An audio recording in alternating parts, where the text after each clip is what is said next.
নমস্কার, সবাই কেমন আছেন? সেদিনকে জন্মদিন ছিল জিয়ানের পাপার 6th ডিসেম্বরে। আপনারা তো শর্টসটা নিশ্চয়ই দেখেইছেন। তো আজকে আর সেটা নিয়ে কোনো কথা বলবো না। পরের দিন একটা স্পেশাল ডিশ রান্না করেছিলাম, তো ভাবলাম সেটার রেসিপিটা আপনাদের একটু জানিয়ে দিই।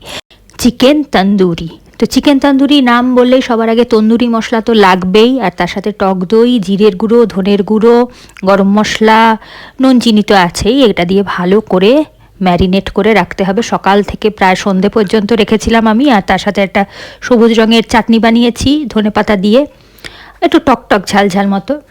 দোকানে যেটা দেয় সেটা একটু হালকা কালারটা হয়, সবুজটা এত গাঢ় হয় না। আর কিভাবে বানায় মনে হয় পুদিনা পাতাটা তো দেয়, তো আমার কাছে তো ওইসব ছিল না, যা ছিল তাই দিয়েই বানিয়েছি।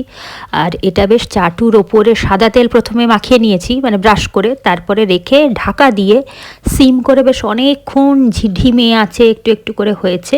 সেদ্ধটা বেশ সুন্দর করে যাতে ভেতরে হয়ে যায় সেইভাবে আর কি। আর বেশ ভাজা ভাজা যখন হয়ে যাচ্ছে তখন উল্টে নিয়ে বাটারটাকে ব্রাশ করে দিতে হবে আর কি, যাতে ড্রাই না হয়ে যায় বেশি, বুঝেছেন তো? খেতে কিন্তু ফাটাফাটি হয়েছে। তো মুখে শোনা তো হবে না, পরের রোববার চিকেন আসবে তো বাড়িতে বানিয়ে ফেলুন, খেয়ে দেখুন কেমন লাগে।